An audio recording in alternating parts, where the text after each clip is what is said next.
L'une des questions qu'on se demandait au démarrage de cette matinée, c'est est-ce que finalement le commerce coopératif et associé ne fait pas de l'économie collaborative depuis toujours, peut-être même sans le savoir par moment.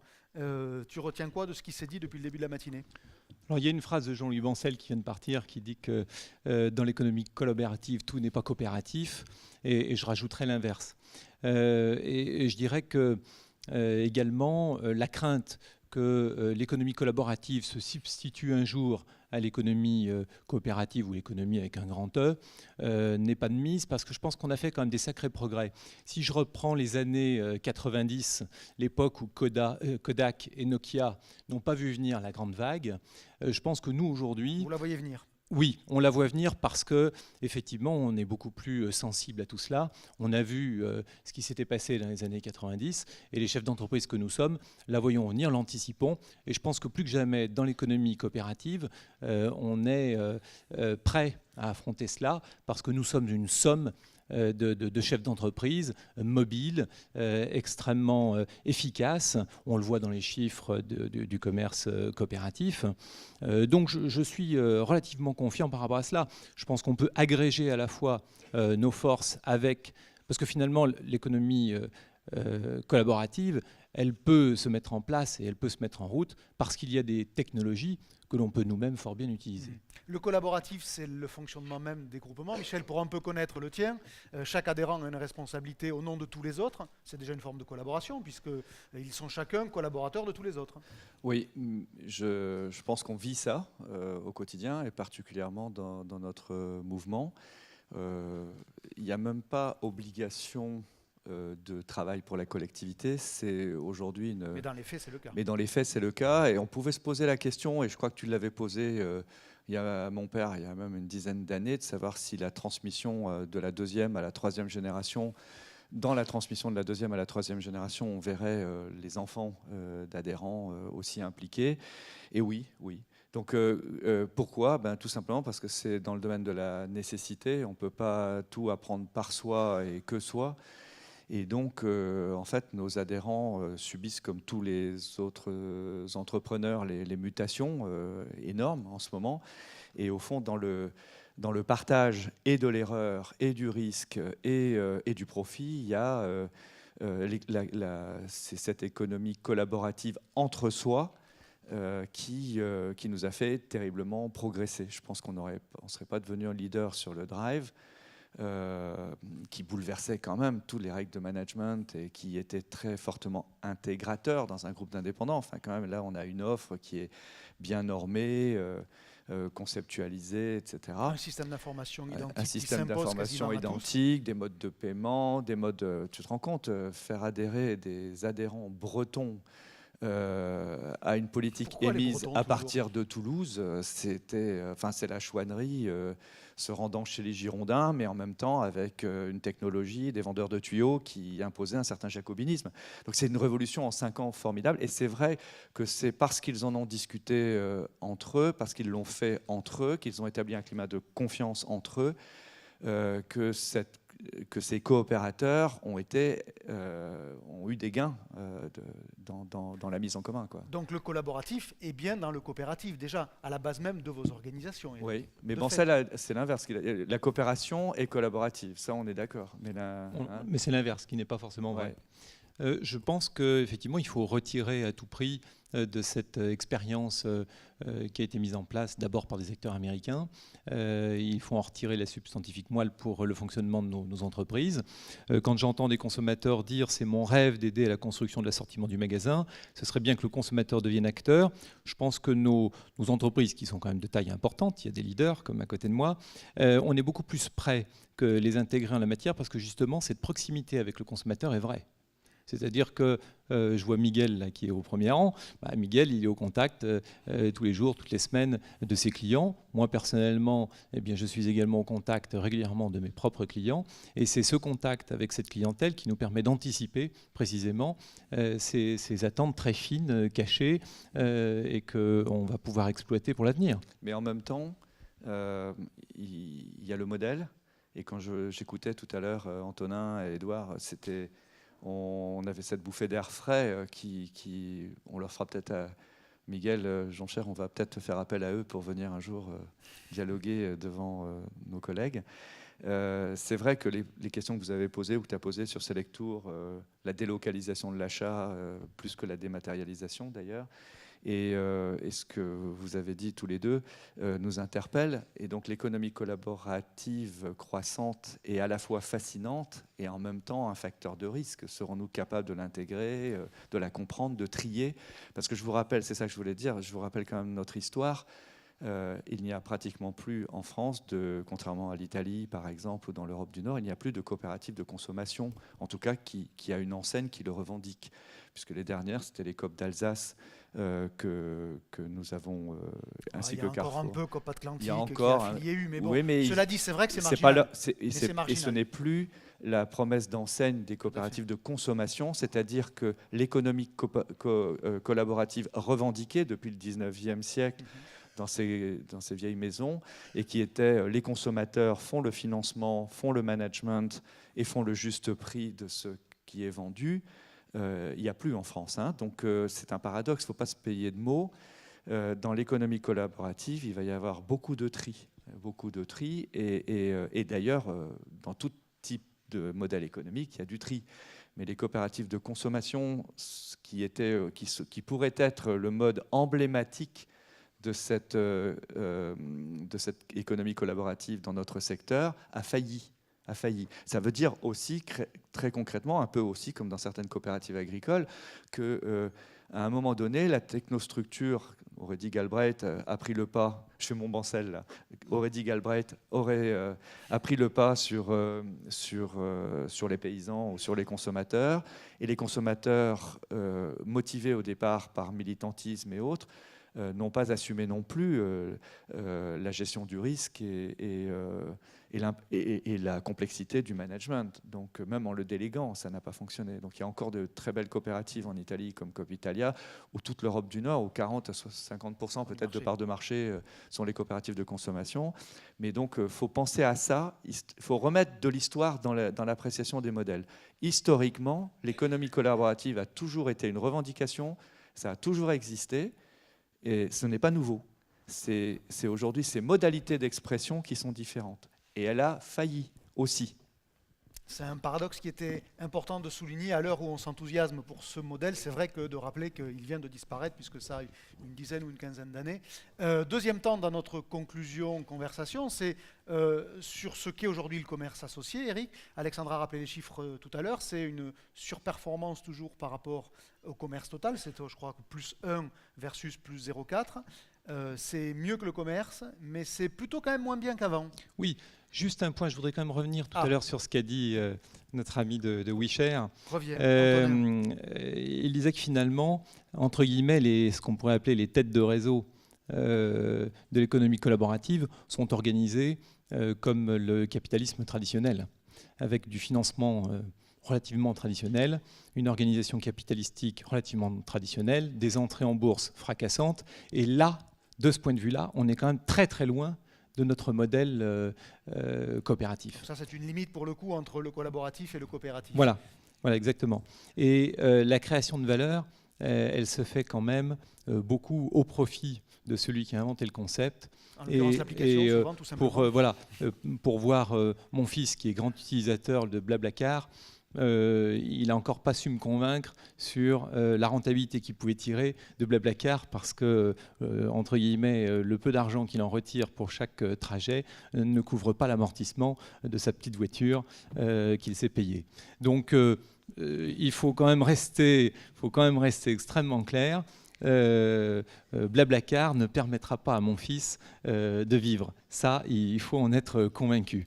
Par contre, des magasins Atoll, des pharmaciens, des magasins d'alimentation vivent mieux que ces utilisateurs. Donc attention, parce que c'est vraiment au profit d'une poignée de gens et qui, pour la majorité, ne sont pas en France. C'est ce qui était tout à l'heure mis en évidence.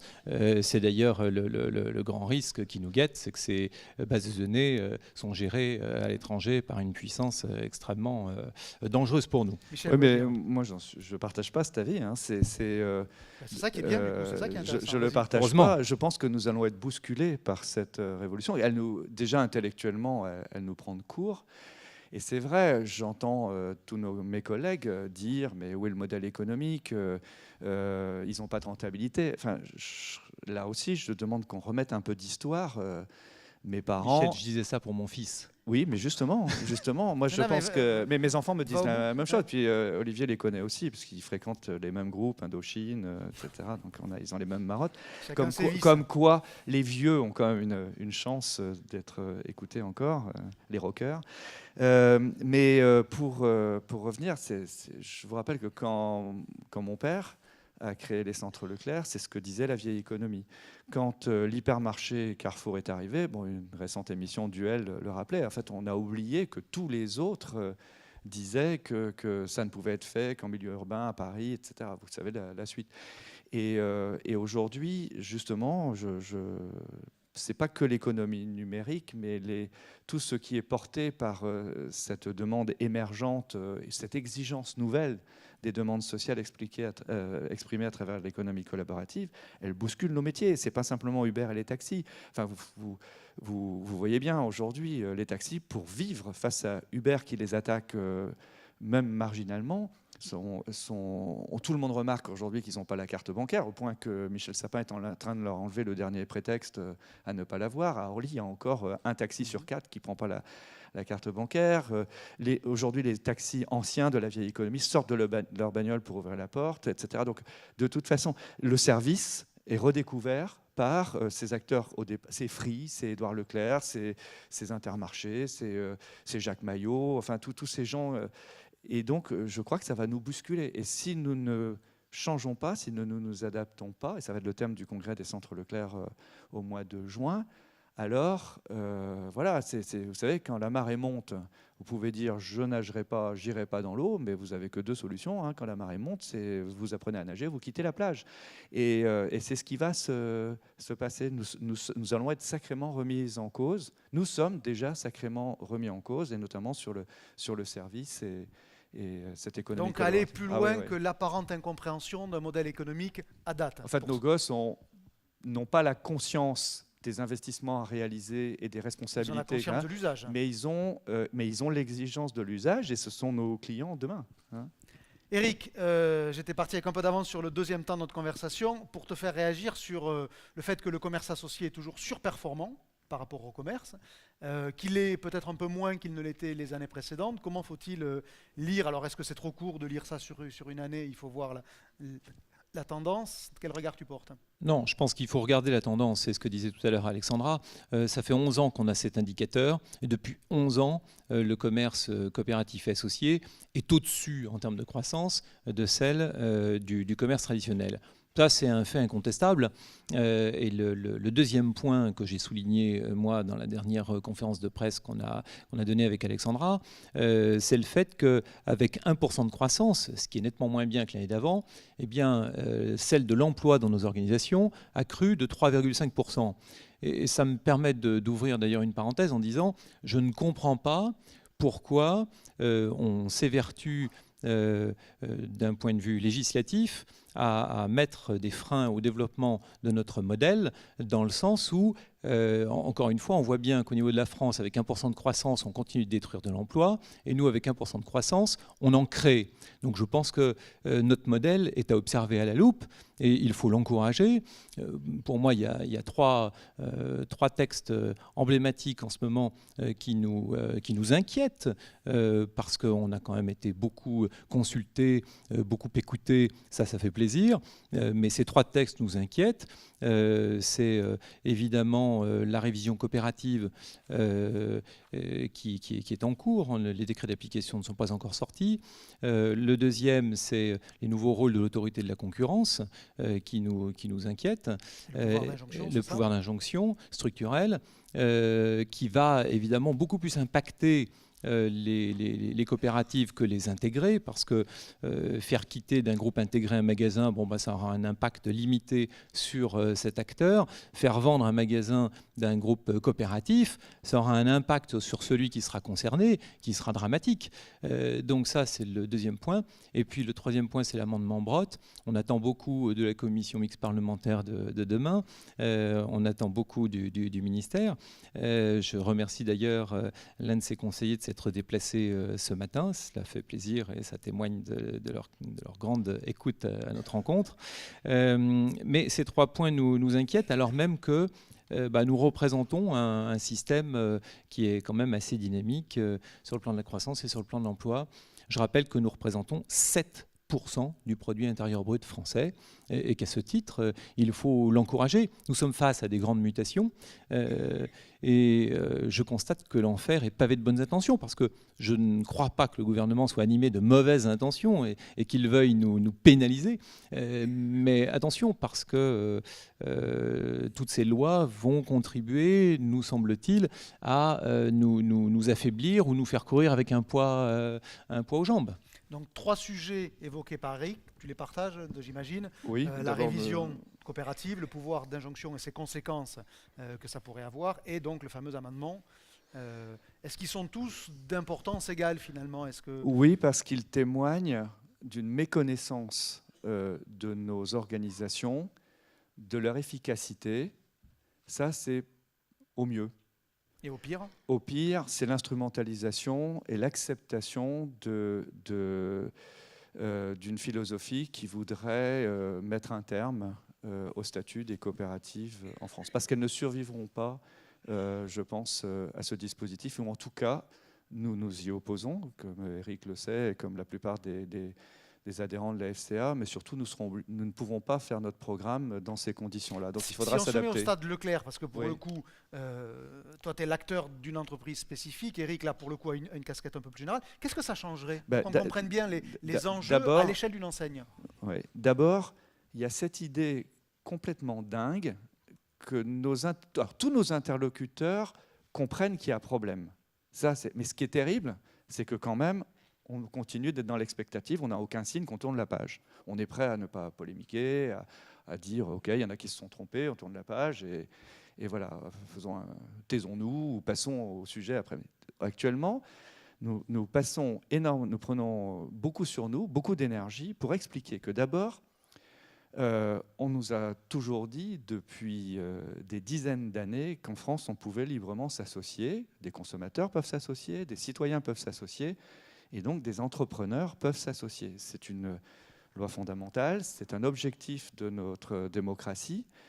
Et donc, d'où tire-t-on l'idée qu'il faudrait aujourd'hui encadrer non seulement simplement la liberté d'association d'entrepreneurs, mais pas les pactes d'actionnaires, pas les associés dans une société anonyme, mais juste les engagements coopératifs ou du commerce associé, et en plus que dans la distribution et pas dans les autres coopératives qui sont multifonctions, y compris les coopératives agricoles qui font aussi du commerce, etc. D'où tire-t-on cette urgence, cet impact, etc. La première critique que nous faisons, nous ne contestons pas à l'État l'idée qu'il peut y avoir des indépendants qui sont malmenés par des clauses léonines ou des clauses illicites, que la DGCCRF... Donc ce n'est pas le point de départ qui les anime, c'est le chemin qui est suivi. Ben oui, s'il y a des problèmes vraiment chez Leclerc, chez Intermarché, chez Intersport, etc., que la DGCCRF fasse son boulot, la puissance publique en a le pouvoir, il n'y a pas besoin d'inventer une mission à la haute autorité, on peut aller regarder les contrats. Je crois d'ailleurs que depuis 20 ans, aussi bien à travers les contentieux qu'à travers l'action des pouvoirs publics, il y a manière à protéger les commerçants indépendants de l'évolution des technostructures auxquelles ils adhèrent. Donc ça, je ne le conteste pas.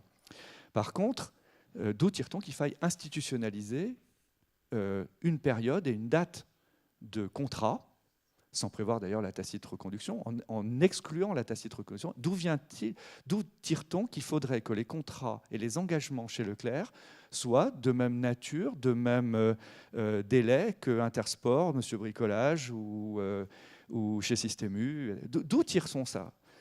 Serge Papin dit qu'il a besoin que de 9 ans. Très bien. Nous voulons travailler. Miguel Joncher, qui est président de la SCA Ouest et qui est un de vos vice-présidents, ses collègues veulent librement en SCA Ouest, en coopérative de l'Ouest, travailler leur engagement, comme ceux de l'Est ont une autre politique, etc. Donc, qu'est-ce que ça fait avec cette institutionnalisation de date qu'on nous a proposée d'abord de 6 ans, ce qui ne correspond à aucun critère économique, puis de 9 ans, ce qui correspond toujours à aucun critère économique. D'où vient... En fait, ça ne va procurer qu'une seule chose, c'est une date de chasse. Dans notre secteur, c'est l'ouverture de la chasse. 8e année, on nous propose une remise des compteurs à zéro dans les 2 ans, et on nous propose après des contrats sur 9 ans. 8e année, date de chasse. Voilà, le commerce intégré français, Jean-Charles Naouri, Carrefour, qui n'en font pas mystère, la FCD qui applaudit, va venir prendre 5, 10, 15% des magasins. Mais mieux. Pourquoi imaginer que ce seront des entreprises françaises formidables? Walmart, Tesco arrivent. Voilà. Donc ça, c'est la critique déjà globale. D'où tire-t-on qu'il faille institutionnaliser les contrats, les délais et les homogénéiser, alors que nous sommes de secteurs tellement hétérogènes ici dans cette salle. Mais pour me faire l'avocat du diable volontairement, si les adhérents sont bien là où ils sont, pourquoi quitteraient-ils Leclerc au bout de la 8e ou de la 9e Parce que quand année? ça va bien, personne ne part. Mais dans 8 ans, moi je ne sais pas. Voilà, si Selectour va mettre à mal les Leclerc Voyage, enfin, je veux dire, on est tous capables, je me mets dedans, mais qui peut dire que dans 8 ans, on sera costaud? Or, la 7e année, la 8e année, c'est-à-dire avant la date d'ouverture de la chasse, on aura peut-être terriblement investi, ce qui est d'ailleurs une réalité, on aura terriblement investi et sur des emprunts amortissables à 15 ans, voire 18 ans, et des centaines de millions d'euros. Et donc, quel est le manager de coopérative, quel est le responsable de coopérative, voire quel est l'adhérent qui resterait, qui pourrait supporter que 10% de ses collègues, je dis n'importe quel chiffre, mais même 5, parce que les coûts c'est à la marge, partiraient à une date institutionnalisée. Non, c'est dingue.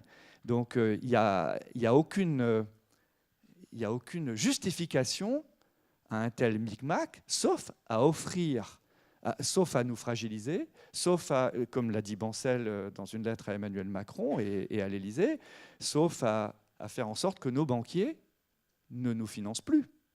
Parce que le terme, d'abord, sera court et la perspective que vous soyez tous autant à parce qu'ils n'ont pas compris un truc, c'est que ils essayent de trouver un accommodement en disant on va, c'est un problème financier, ce qui n'est pas qu'un problème financier, mais le problème financier, il va coûter cher. Et donc, ils disent on va faire en sorte que les adhérents, les associés ne puissent partir qu'en remboursant leur engagement. Mais dans le cadre des centres Leclerc, les salariés que nous amenons sur les fronts baptismaux pour devenir chefs d'entreprise au bout de 8 ans, ce sont encore des salariés qui sont propriétaires de leur entreprise, mais qui sont endettés.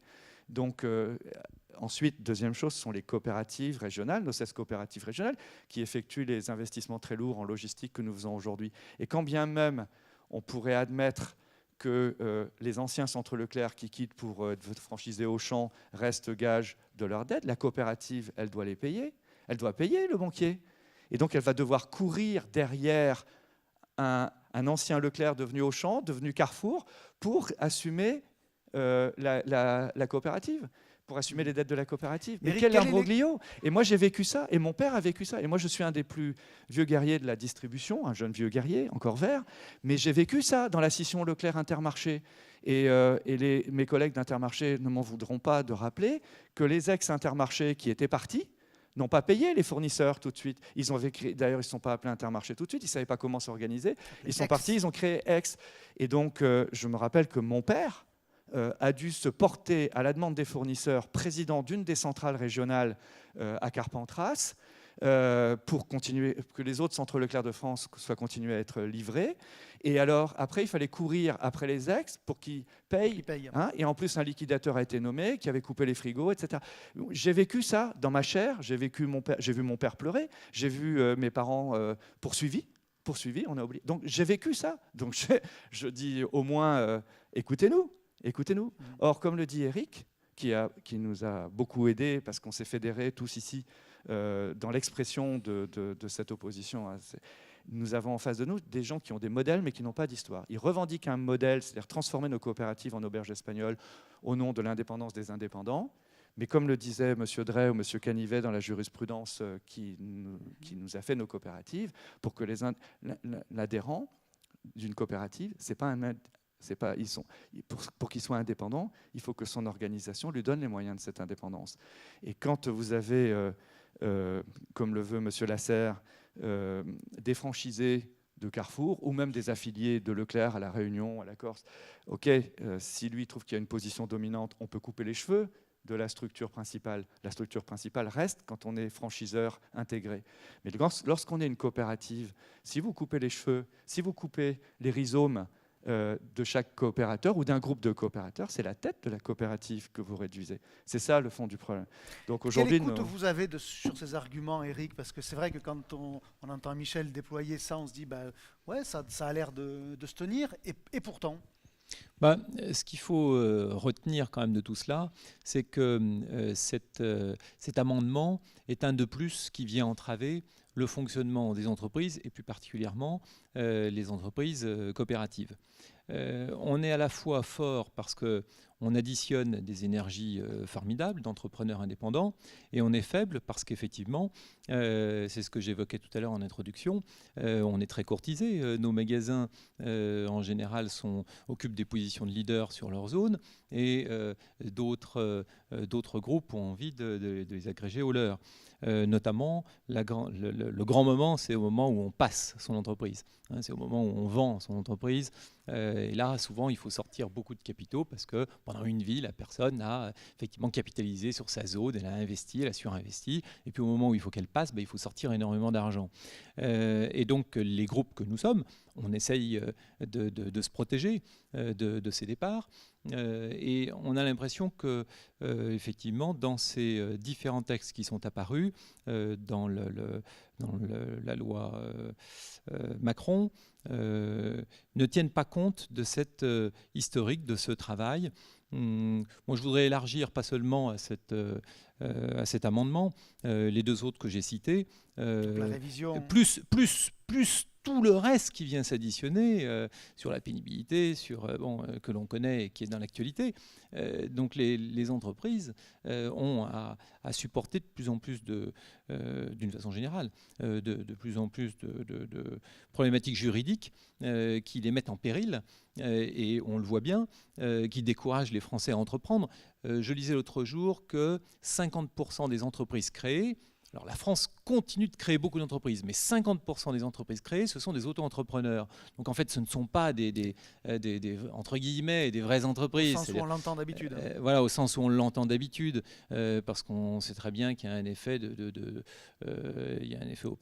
opportun de prendre ce statut pour faire des petits boulots annexes. Donc aujourd'hui, je pense qu'il y a nos structures peuvent accueillir des entrepreneurs dans un cadre solidaire et rassurant. C'est ce qui fait que nous sommes efficaces et il faudrait nous encourager. Est-ce qu'au-delà de la situation du groupe Leclerc, est-ce que beaucoup de coopératives au sein de la fédération sont objectivement menacées si ça se mettait en place? Sur l'ensemble des trois textes que je viens d'avancer, oui. Aujourd'hui, cette menace, elle est permanente. Oui.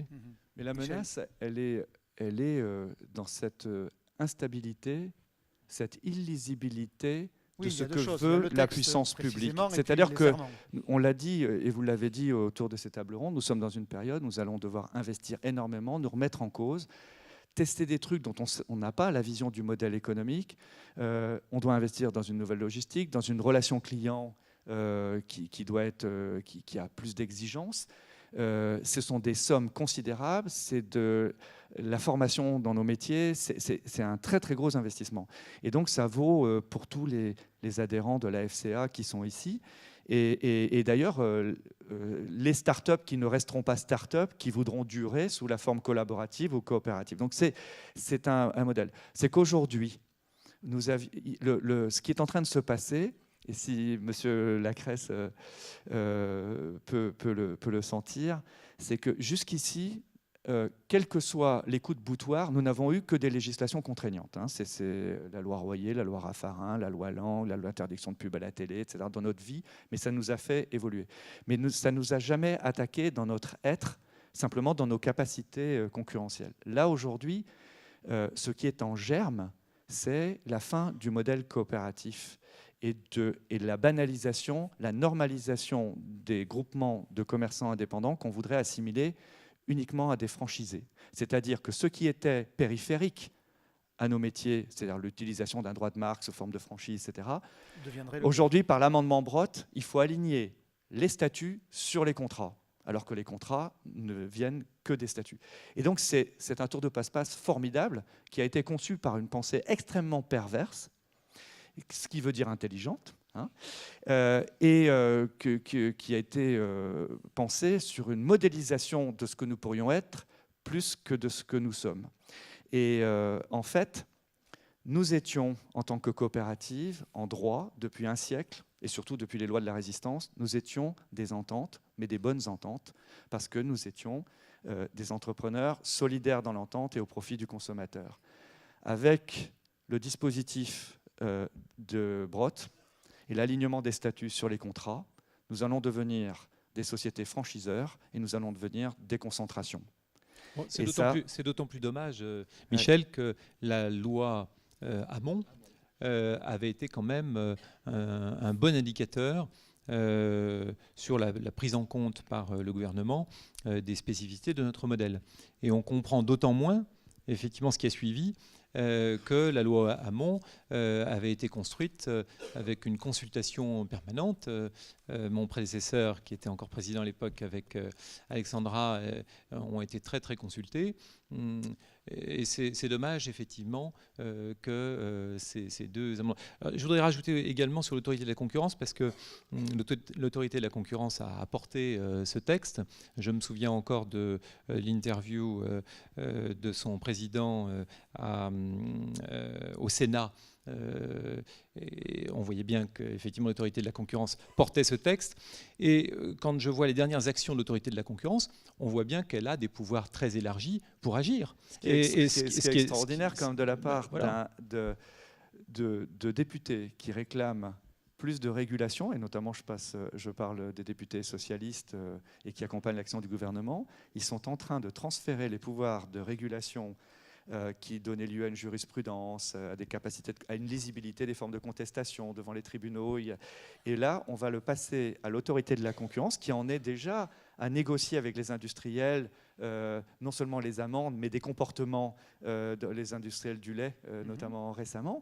Mais c'est incroyable que ce combat devient politique. C'est-à-dire que le problème n'est plus le sort de Leclerc, d'adhérents de la FCA. Ça nous dépasse. C'est-à-dire qu'aussi bien à travers l'article 31, dont seront évidemment principalement victimes ou ciblés le commerce intégré, ou les dispositions qui ont été prises, dont on nous avait dit qu'elles seraient d'abord expérimentales outre-mer et dont on voit bien déjà que sans expérience et sans application, elles nous sont généralisées, on voit bien que c'est un refus de l'État, une démission de l'État d'appliquer son droit régalien de réguler, de le transférer à une multiplicité d'autorités indépendantes qui, elles, qui s'arrogent de plus en plus un pouvoir que nous ne pourrons contester qu'auprès du Conseil d'État, des autorités administratives, et non pas sur le fond du sujet. Parce que c'est ça le problème. Nous avions une jurisprudence sur les contrats de commerçants indépendants, nous avions sur les affiliations, nous avons une jurisprudence qui était riche et qui n'épuisait pas le sujet, mais qui nous donnait une certaine visibilité. Demain, il faut tout recommencer avec une nouvelle autorité. Et ça vaut cette interrogation, à mon avis, elle est partagée évidemment par votre président, par notre président, par Eric, mais elle est partagée aussi par nombre d'industriels qui sont en train de se rendre compte qu'on part vers une inconnue. Et donc, la question qu'il faut se dire, après, c'est faut-il rester sous l'obédience de ce seul droit français qui nous échappe, ou au contraire, faut-il aller s'abriter derrière une législation européenne qui a au moins le mérite d'être non discriminatoire par rapport à nos concurrents et collègues européens. Michel, elle est juste partagée également Eric, par plus d'une 12h48, c'est le dernier argument, trentaine Voilà. trentaine de chefs d'entreprise, enfin de patrons de la fédération, hein, qui avaient signé cette lettre au président François Hollande. Donc je pense qu'elle est partagée par une majorité de patrons de la FCA. AJ-1, le dernier argument, c'est quoi? Pardon, AJ-1. De ce que- Le dernier argument, c'est que je pense que Ou le- nous ou sommes le plus important, nous sommes à des rares métiers où on nous demande de limiter la durée au capital d'une entreprise, hein, avec des contrats à durée limitée. Si je prends les contrats des assureurs, ils ont la tacite reconduction, même si récemment la législation a beaucoup évolué en la matière, mais enfin ils ont la tacite reconduction. Pourquoi nous on l'aurait pas? Quand on détient des parts dans le capital d'une entreprise du CAC 40, on la détient pour le temps qu'on veut, en fonction de notre intérêt personnel. Laissons aux entreprises coopératives la même liberté, de grâce. Tu vois, je pensais que tu aurais utilisé l'argument de l'emploi, puisque tu avais démarré par ça, Alexandra en a parlé, 1% de croissance, 3,5% d'évolution. Oui, mais parce de que ça l'emploi. va de soi, ça va de soi. J'ai l'impression que celui-là était sans doute le plus audible, mais du coup, tu en auras eu deux pour le prix d'un. C'est Exactement. aussi ça le commerce, savoir faire quelques promotions. Merci Michel, Eric, le dernier mot pour nous inviter peut-être à aller boire un coup, c'est ça? Bah oui, on va tous aller boire un coup. Moi Eh j'ai ben la gorge voilà. sèche, je vais pouvoir en profiter. Merci et bonne journée à tous.